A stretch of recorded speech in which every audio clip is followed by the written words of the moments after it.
Bonsoir messieurs et dames, bienvenue dans ce nouveau numéro de votre magazine axé autour des questions d'actualité qui reçoit pour vos séjours Maître Francis Kabongo. Il est président de la Ligue des jeunes du parti Lumumbiste Unifié, avec qui nous allons discuter autour de toutes les questions qui font l'actualité et qui font débat dans le microcosme politique, mais également nous parlerons de son parti, le parti Lumumbiste Unifié, dont il est le responsable de la jeunesse de cette partie, la jeunesse nationaliste, comme ils aiment bien l'appeler. Maître, bonsoir et bienvenue.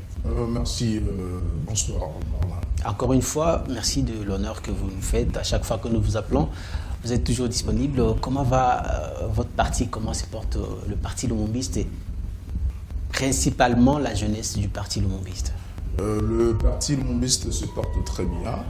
Comme vous l'avez suivi par le voie des ondes, que nous avions organisé en date du 21 au 28 août de l'année en cours, le congrès qui nous a doté des textes juridiques actualisés et aussi et surtout des animateurs. Donc nous avons à ce jour un secrétaire général chef du parti, le camarade Godefroy Mayobo, qui est secondé par la camarade honorable sénatrice Idakini Manzumba. Donc le parti se porte très bien et la jeunesse du Palou, elle est vraiment engagée à la mission qui lui est confiée, qui consiste essentiellement à la redynamisation, à l'implantation ainsi qu'à la mobilisation de ces grands partis nationalistes. Vous avez parlé du congrès qui vous a doté des nouveaux dirigeants du parti. Mais ce congrès est toujours remis en cause par une frange du Palou. Qu'en est-il de vos conflits qui sont jusqu'ici, on ne connaît pas encore l'issue? Il y en a qui parlent au nom du Palou. La fille du feu, Antoine Gizenga, a aujourd'hui son Palou à elle. C'est quoi finalement? Qu'est-ce qu'on peut retenir? Vous ne trouvez pas que la population à un certain moment va se retrouver, par exemple au moment des élections, elle va se retrouver perdue face à ces trois franges d'un même parti qui risquent de prêter confusion au moment des élections? Le Palou est un et indivisible. Il a son siège social sur le boulevard Lumumba 105 à Kinshasa-Matete. Donc c'est le siège du Palou, son siège historique. C'est là où le patriarche Antoine Gizenga nous a laissé. Et nous disons que toutes ces polémiques que moi je considère de la basse-cour n'ont rien à voir avec nos militants qui savent où se trouve la vérité, que le Palou, le vrai Palou, donc c'est le Palou dirigé par le camarade Godefroy Mayobo. Toutes ces aventures-là, je pense que ce sont des aventures entre amis et elles vont bientôt finir, je suis sûr. Vous parlez avec beaucoup d'assurance, alors qu'eux aussi, de leur côté, trouvent qu'ils sont dans la légalité et ils se disent être détenteurs du vrai pouvoir du Palou et des documents qui leur donnent ces pouvoirs. Qu'à cela ne tienne, il y a un dossier aujourd'hui au niveau de la CENI. On se demande lequel de ces Palus a pu envoyer un candidat à la CENI. Je dois vous dire que le Palou, le parti Lumumbiste Unifié, dirigé par le camarade Godefroy Mayobo, avait lors d'une matinée politique fixé l'opinion sur cette question de mandataire au niveau de la CENI. Et il a été clair, notre chef du parti,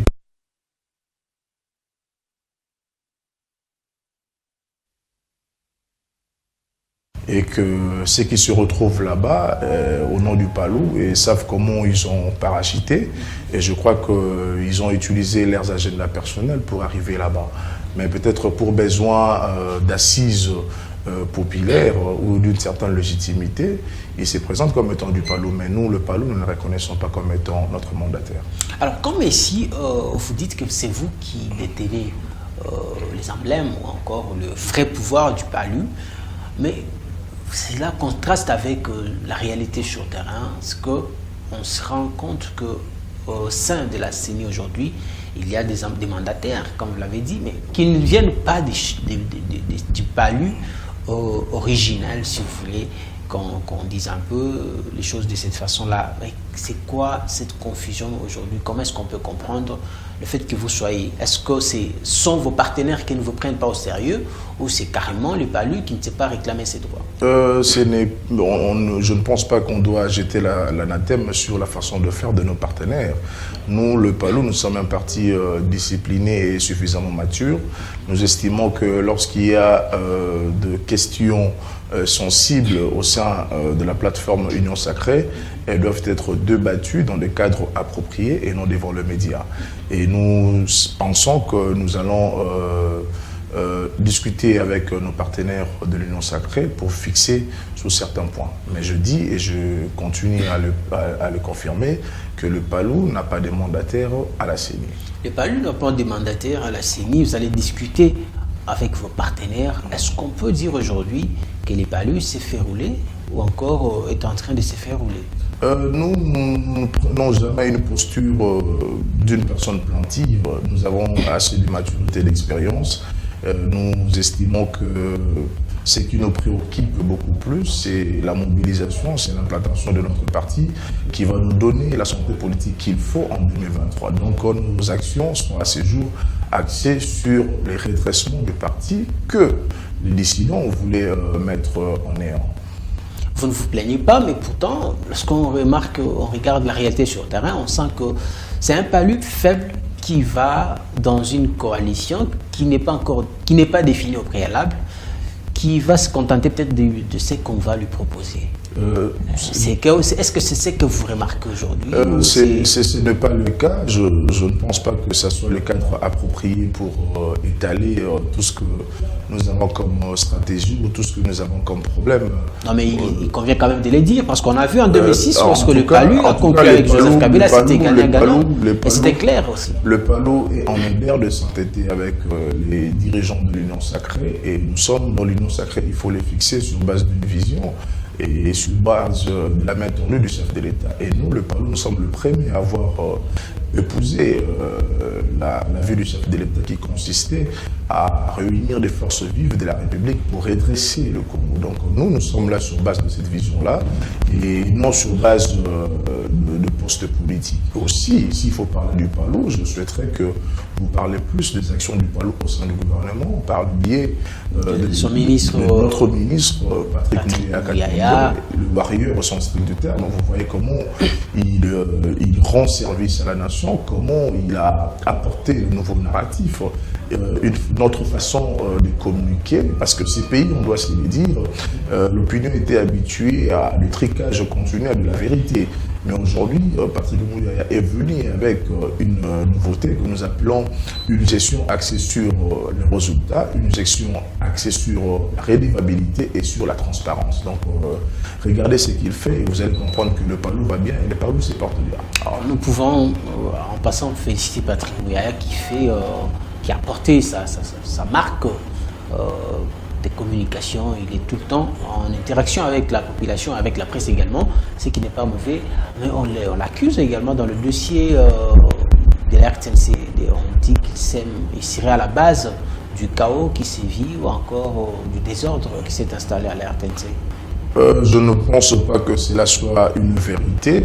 L'RTNC a toujours eu ses problèmes et Patrick Muyaya est dans une dynamique de trouver des solutions à ces problèmes-là. On l'appelle le ministre de l'écoute, c'est-à-dire qu'il prête l'oreille aux desiderata du personnel de l'RTNC qui n'est juré que sur le départ du DG sortant et qui a été reproché d'une gestion opaque de l'RTNC et qui a aussi, on doit le dire ici, instauré un climat malsain qui constituait un frein pour que le personnel travaille comme il s'est levé. Donc nous sommes là pour apporter des solutions et non pour créer des problèmes à l'RTNC. Ben on l'accuse, on dit qu'il s'ingère un peu trop, il use un peu de trop de pouvoir, il va jusqu'à nommer des directeurs, alors que c'est c'est du pouvoir du directeur général de nommer d'autres directeurs dans les départements. Comment est-ce qu'il le fait? Avec quel pouvoir? C'est faux.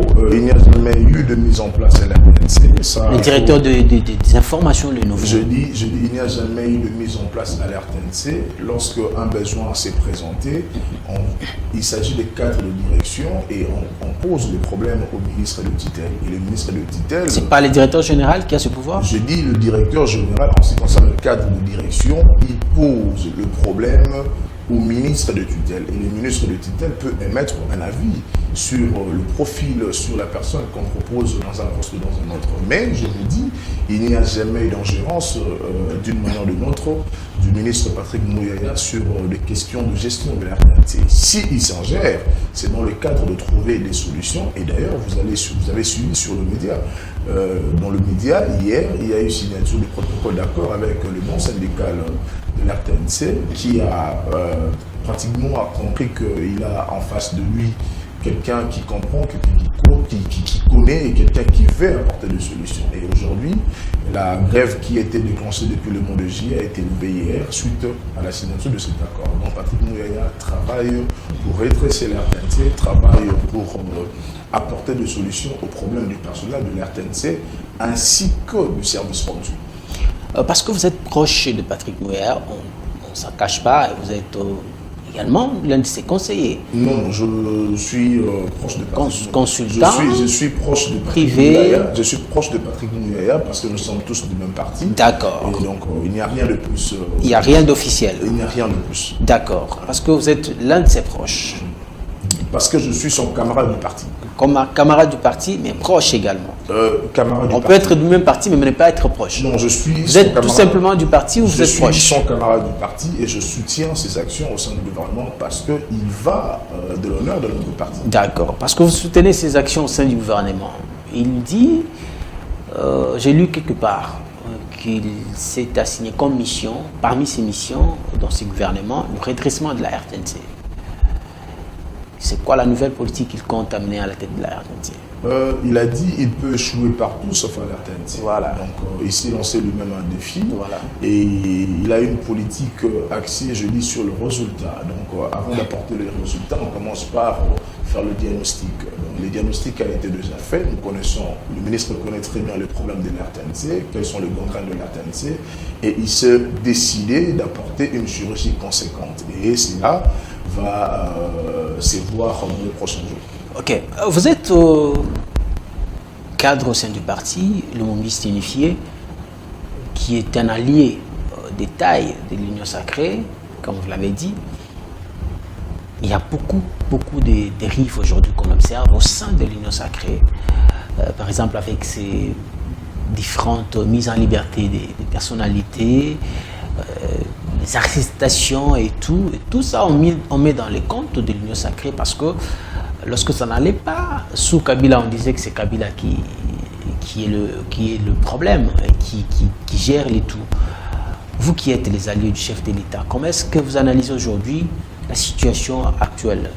Parlons de la justice d'abord. Il y a Willy Bakonga qui s'est retrouvé miraculeusement sur la liste des graciers présidentiels. Et aujourd'hui, il est en cavale, on ne sait pas le retrouver. Et il y a également Vital Kamerhe qui a été mis en liberté provisoire. Vous qui êtes membre de l'Union Sacrée, comment est-ce que vous gérez toutes ces sensibilités au sein de la méga plateforme dont vous faites partie? Je crois que je vais être clair là-dessus. On dit qu'on ne change pas d'habitude à coup de réflexion progressiste. Ce n'est pas parce que le chef de l'État a décrété l'état de droit que cela doit se réaliser du revers de la main. Donc je pense que c'est un processus, c'est un élan de bonne volonté qui est déjà exprimé, mais dans le processus, il y a toujours le raté. Donc je pense que ces questions doivent être débattues à bâton rompu au sein de l'Union sacrée pour essayer de recadrer un certain nombre de choses. Et dans une gestion, il faut le dire, il y a toujours le haut et le bas. Et ne regardez pas seulement ce qui se passe de manière négative du côté de l'appareil judiciaire. Regardez aussi... le chef lui-même s'en plaint. Il a déploré la manière dont certains dossiers sont traités. Je dis que certains dossiers sont traités, il y a de quoi déplorer, mais il faut aussi dire que dans ces pays, quand on a vu un directeur de cabinet du chef de l'État être traîné devant la justice, puis mis en liberté. C'est un droit constitutionnel. Et le droit constitutionnellement garanti ne peut faire l'objet d'aucun marchandage politique. Mais c'est scandaleux, ça heurte le mœurs.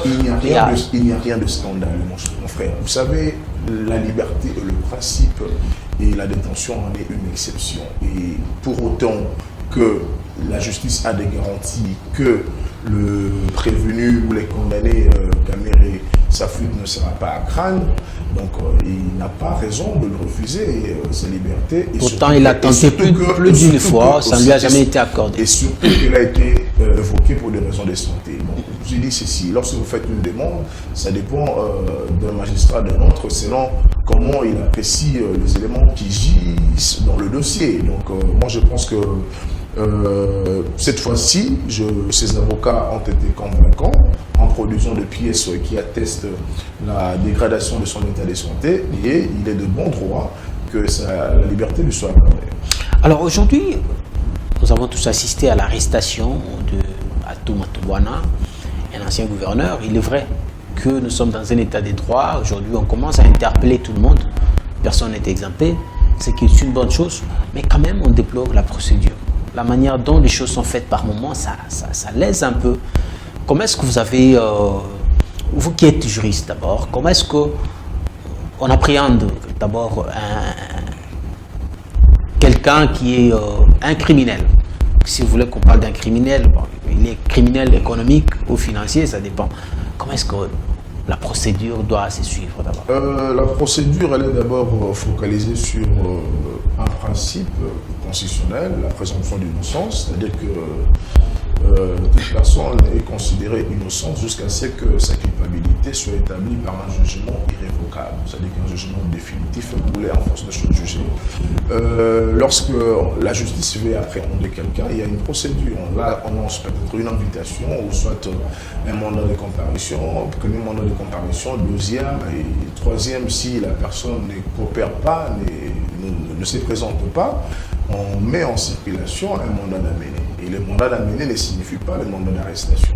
C'est-à-dire que le mandat d'amener, on vous prend de là où on vous trouve, on vous amène devant le magistrat qui a besoin de vous. Et c'est à lui d'apprécier s'il y a des éléments probants qui pèsent sur votre personne par rapport aux incriminations, de décider sur votre arrestation. Mais ce qui s'est passé avec le gouverneur Matouana, je crois que c'est une chose à condamner avec la toute énergie possible. Mais il faut le dire que ce n'est pas du nouveau. C'est pas du nouveau. Les citoyens lambda ont toujours été victimes de cela. Et cette fois-ci, comme ça touchait un dignitaire de la République, ça va interpeller les autorités pour essayer de revoir la façon d'exécuter les mandats d'amener, parce que les droits humains, je pense qu'ils sont constitutionnellement garantis et ils doivent être scrupuleusement respectés. Les scandales, ces derniers temps, on en a assez vécu comme ça, de torture, des scandales par-ci, par-là et tout. Vous qui êtes juriste, comment est-ce que vous trouvez l'état de notre police? Est-ce qu'il y a-t-il des réformes qu'il faut suggérer, ou vous pensez que on a une bonne police et elle doit continuer à faire les choses comme ça parce qu'on est dans un état de droit? Je dis ici que l'état de droit a été décrété, c'est un processus, mais l'état de droit n'est pas encore effectif. Donc il y a des brebis galeux qui continuent à garder encore des habitudes qu'on a longtemps décriées. La torture, en tout cas, c'est une pratique inhumaine, c'est une pratique répréhensible. Donc moi, je ne peux pas soutenir une police qui torture ses citoyens. Mais je pense que le ministre de la Justice ainsi que celui de l'Intérieur ont maintenant suffisamment d'éléments d'information sur ce qui se passe dans leur secteur, afin d'apporter des solutions idoines. Alors, parlons de votre parti, des activités que vous avez ou que vous menez en tant que président de la Ligue de jeunes au sein du Parti Lumumbiste Unifié. Quelles sont vos activités que vous avez menées ces derniers temps et quelles sont les activités que vous êtes en train de projeter? Parce qu'on a vu quelques images en passant de vos descentes dans certains quartiers de la ville de Kinshasa. C'est quoi la température au sein du parti, de la jeunesse surtout, et quelles sont vos prévisions?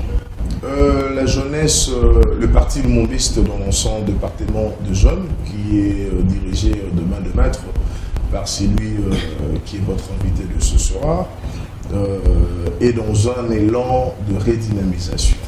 Nous avons reçu des instructions fermes de la part de notre hiérarchie qui a décrété une opération selon laquelle pas une maison sans palou. Pas une maison sans palou. Et nous, la jeunesse, nous avons fait cette instruction afin de le mettre en pratique. Donc, nous sommes en train de conscientiser les jeunes, expliquer aux jeunes ce que c'est le palou, quelles sont nos valeurs idéologiques, quelles sont nos luttes. Et nous disons aux jeunes, regardez que le palou n'est pas un parti des vieux, c'est un parti des jeunes. Moi-même, je suis jeune. C'est lui qui est au gouvernement. C'est qu'on a toujours entendu, en fait. Non, c'est l'image que vous avez toujours présentée. Non, c'était une manipulation de l'opinion, mais qui à ce jour est contrastée par la présence du ministre Patrick Mouya au gouvernement et moi qui gère la jeunesse. Ce sont les cas. Et d'ailleurs, il faut signaler le secrétaire permanent porte-parole du parti, Maître Célestin Ngoma, est aussi jeune. Donc aujourd'hui, le palou est dirigé par des jeunes et la raison pour laquelle nous appelons le jeune congolais à adhérer massivement à ces grands partis nationalistes qui est le palou. Alors, ce vent est venu après Gizenga ou c'est Gizenga qui a insufflé? Parce qu'on se rend finalement compte que c'est après sa mort que les choses commencent à être confiées aux jeunes. On l'a vu déjà avec Lugui et puis petit à petit, vous êtes là. Pas forcément. Le tout premier président de la Ligue des jeunes a été nommé par le patriarche Antoine Bissé en décembre. Ça c'est normal, Ligue des jeunes, ça rime avec tout ça. Oui, donc, voir qu'un jeune occupe aujourd'hui un poste de secrétaire permanent, c'était pas dans les habitudes du palais. Vous allez voir, c'est lui qui crée, qui sème terreur aujourd'hui, c'est lui qui est le prosélyte du désordre, qui battait son plein avant l'avènement du Congrès qui a mis fin à ces désordres. C'est un jeune, vous le connaissez, je ne sais même pas citer son nom, c'est un jeune. Donc il était jeune, il était secrétaire permanent porte-parole du parti au Palou, il était VPM au Palou. Donc aujourd'hui, tout ce qu'il a pu rendre à ces grands partis politiques, c'est de l'ingratitude, et parce qu'il ne jure qu'à la disparition de ces partis. Mais nous, le jeune, nous sommes là, nous allons lutter pour que ces partis existent, nous allons lutter pour que ces partis triomphent, qu'en déplaise à nos détracteurs. Mais à cela, il y a aussi une autre étiquette qui vous colle, une autre image du Palus. On parle toujours d'un parti tribal. Le Palus, parti tribal, ne peut accéder à certains postes de responsabilité que un ressortissant d'un espace géographique ou linguistique connu. Comment est-ce que vous avez fait pour vous retrouver là? Vous êtes du Kasaï, je crois. C'est faux.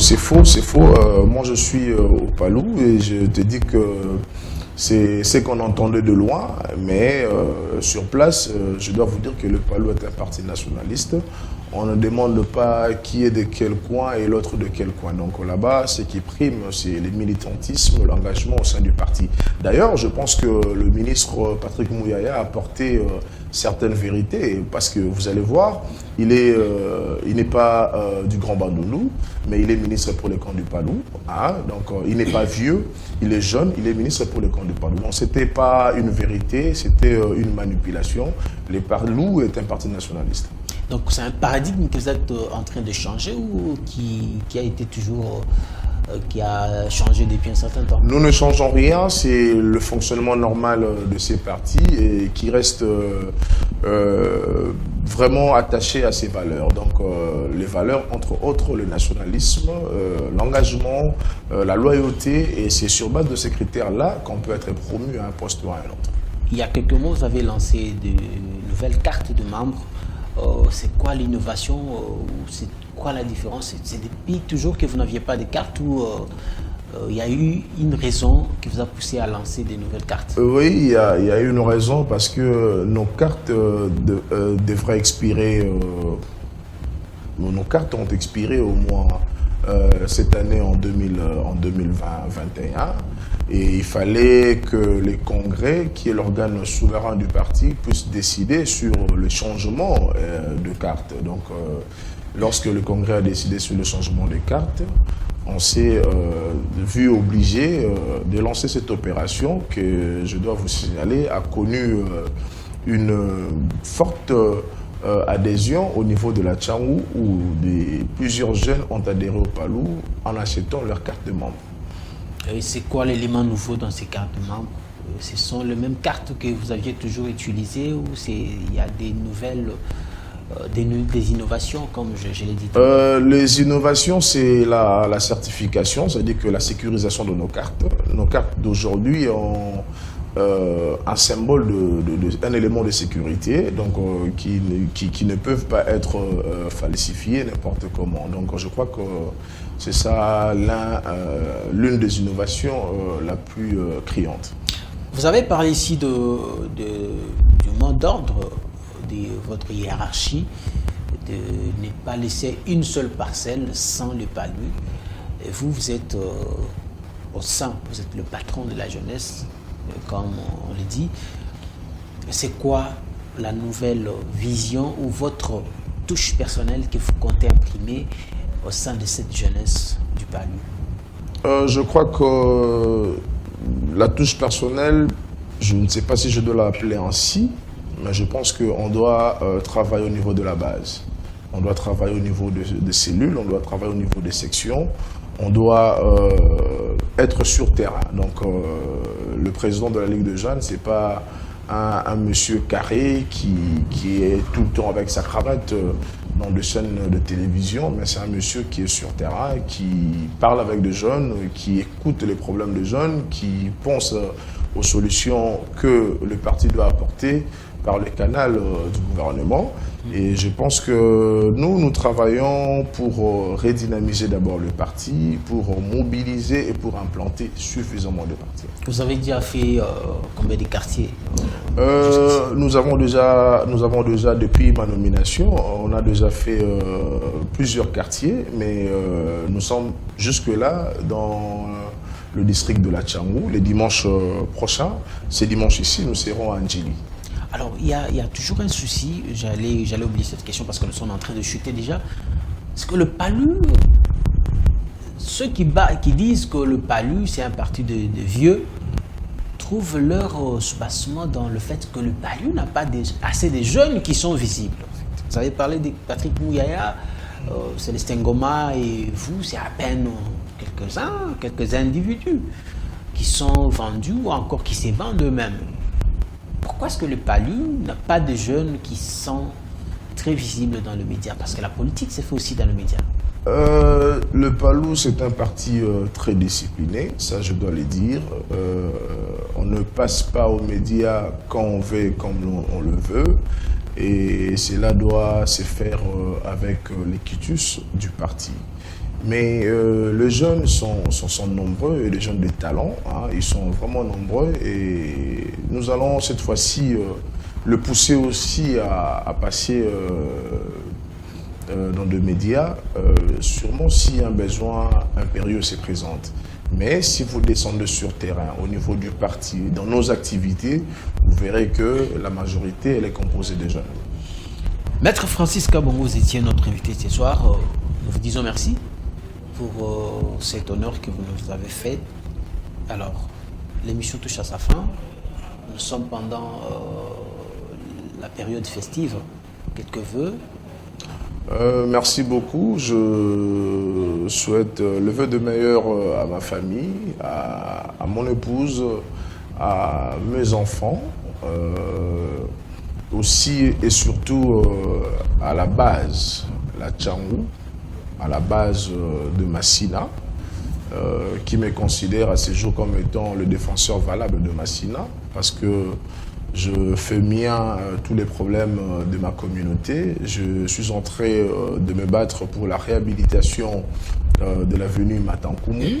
Et je dis à la population de Matankoumou de compter sur nous. Nous, la jeunesse, nous sommes déterminés à apporter des solutions. Matankoumou sera réhabilité. Et nous disons Bendele Kouyaté, joyeux Noël et bonne année à tous. Merci beaucoup à vous tous qui nous aviez suivis. Madame, Monsieur, merci. Nous vous disons notre gratitude pour cette fidélité que vous ne cessez de nous témoigner. Meilleurs vœux de bonheur à vous et bonne fête de fin d'année, de Noël également. Suivez-nous en rediffusion plusieurs fois sur nos antennes. Ici, en RDC, nous sommes sur le canal 72 et à l'étranger, vous pouvez nous suivre également sur satellite. Je vous retrouve très prochainement avec un autre invité dans un autre numéro. Merci et au revoir.